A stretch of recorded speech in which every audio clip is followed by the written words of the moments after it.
Martin Králik a 45 Ernest Mabuka. Pozor na akciu hostí. Prvý strelecký pokus to bol Štefan Pekár, ktorý sa snažil ohroziť Martina Krnáča v domácej bráne.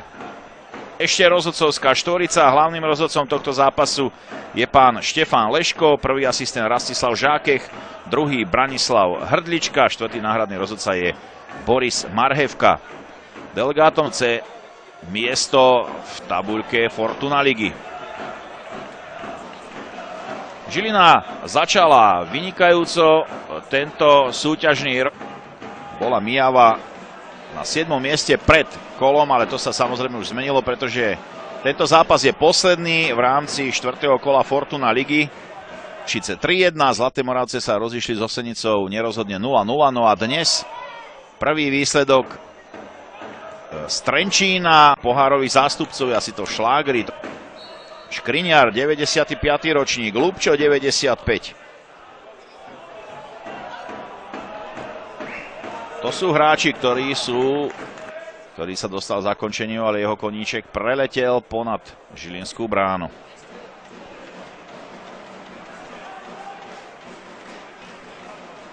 A Lukáš Čmelík už dokázal aj streliť úvodný gól.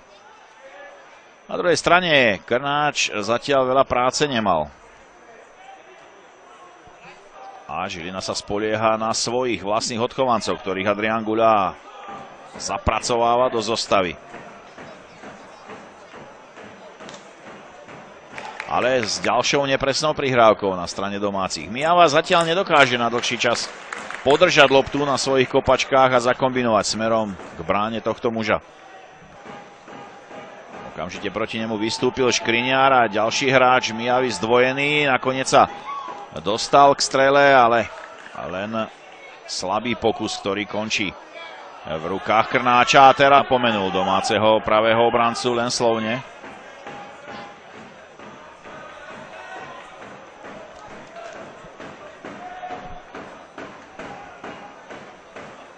Krnáč zle prihral, už nie je chyba rozhodcu.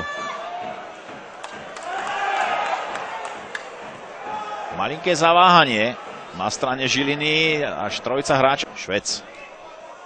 Daniel. Je tam osamotený, napriek tomu si pripravil streleckú pozíciu. Skúšal to napasovať bližšie.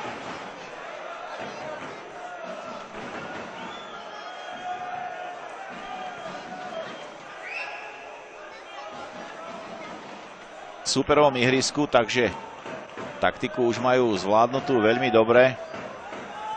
Na Mijave prebieha rekonštrukcia štadióna, tak domáce zápas.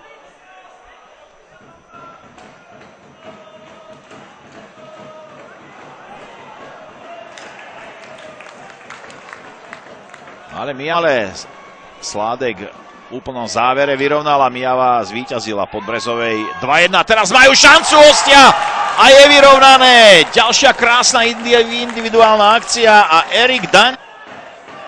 A teraz sú častejšie pri lopte hráči Spartaku Mijava. Ďalší strelecký pokus a Krnáč vyťahuje nádherný zákrok. V 40. minúte štandardná situácia. Hostí a Krnáč opäť v permanencii. Domáci gólman k prvých dva. Mijava začala podľa rozpisu 2 zápasmi na súperových ihriskách. Prehrala v Senici a vyhrala Podbrezovej.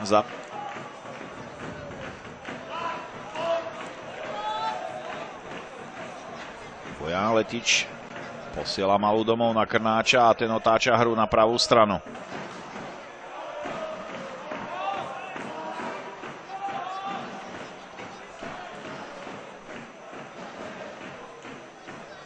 Žilinčania môžu byť radi, že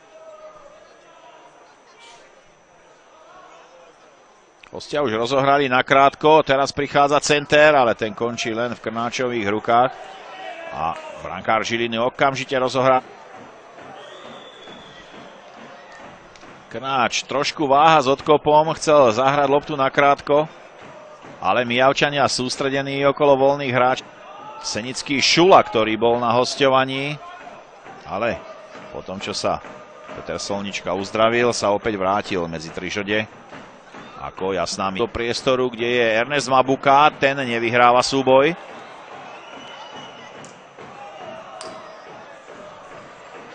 Toto ani nemôžeme nazvať strelou.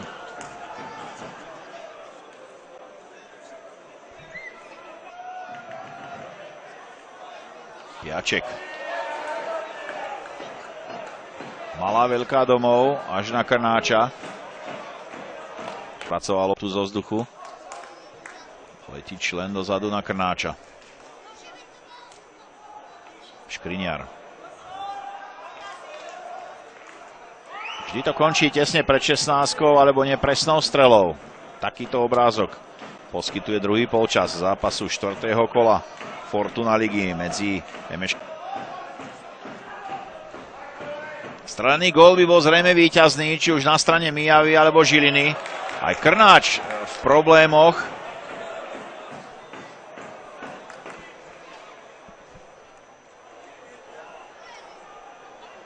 No, Mabuka trošku zariskoval.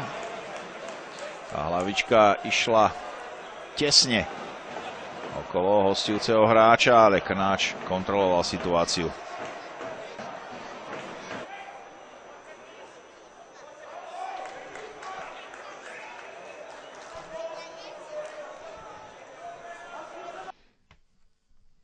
Takto, tak Žilina sa vráti na prvé miesto tabuľky, bude mať 10 bodov. Po 4 zápasoch bilancia 3 víťazstva a 1 remíza. Martin Krnáč sa neponáhľa príliš tou rozohrávkou. Zatiaľ Žilina siaha po 3 bodoch v 4. kole Fortuna ligy.